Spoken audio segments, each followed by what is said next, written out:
Media sosial saat ini tidak hanya berfungsi sebagai sarana hiburan, tetapi menjadi ruang publik bagi masyarakat untuk menyampaikan pendapat, kritik, dan aspirasi. Namun, muncul pertanyaan penting, sejauh mana kebebasan berpendapat di media sosial benar-benar dilindungi sebagai hak asasi manusia? Melalui video ini, saya akan membahas kebebasan berpendapat di media sosial, batasannya, serta contoh kasus yang terjadi di Indonesia. Kebebasan berpendapat merupakan salah satu hak asasi manusia yang dijamin oleh Konstitusi Indonesia. Hal ini tertuang dalam Undang-Undang 1945 Pasal 28E ayat 3 yang menyatakan bahwa setiap orang berhak atas kebebasan menyatakan pendapat. Selain itu, kebebasan berpendapat juga diatur dalam Undang-Undang Nomor 39 Tahun 1999 tentang hak asasi manusia. Di era digital, kebebasan berpendapat tidak hanya dilakukan secara lisan atau tulisan di ruang fisik, tapi juga melalui media sosial. Media sosial memungkinkan masyarakat untuk menyampaikan pendapatnya secara luas dan cepat, termasuk kritik terhadap kebijakan pemerintah. Meskipun dijamin sebagai hak asasi manusia, kebebasan berpendapat tidak bersifat absolut.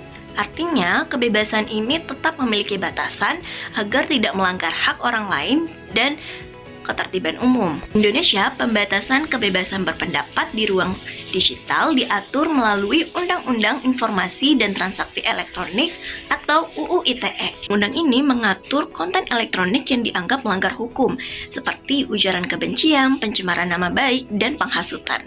Namun, dalam praktiknya, beberapa pasal UU ITE sering dianggap memicu perdebatan karena dianggap multitafsir dan berpotensi membatasi kebebasan berpendapat. Satu contoh kasusnya adalah dua terdakwa yang mengunggah konten di media sosial berisi ajakan agar Presiden Prabowo dan Wakil Presiden Gibran mundur dari jabatannya. Saya menilai konten tersebut sebagai bentuk penghasutan karena dapat menimbulkan keresahan dan mengganggu ketertiban umum sehingga diproses secara hukum. Kasus ini kemudian menjadi perdebatan di masyarakat. Sebagian pihak menilai unggahan tersebut sebagai bentuk kritik politik yang sah, sementara pihak lain melihatnya sebagai tindakan yang berpotensi memicu konflik.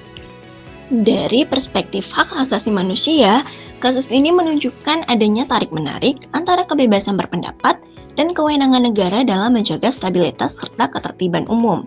Dalam negara demokratis, kritik terhadap pemerintah merupakan hal yang wajar dan dilindungi. Namun, negara juga memiliki kewajiban untuk mencegah tindakan yang dapat memicu kekacauan sosial. Oleh karena itu, tantangan utama dalam kebebasan berpendapat di media sosial adalah menentukan batas yang jelas antara kritik yang sah dan penghasutan yang melanggar hukum. Kesimpulannya, kebebasan berpendapat di media sosial adalah hak asasi manusia yang dijamin oleh konstitusi. Namun, kebebasan tersebut tetap memiliki batas hukum.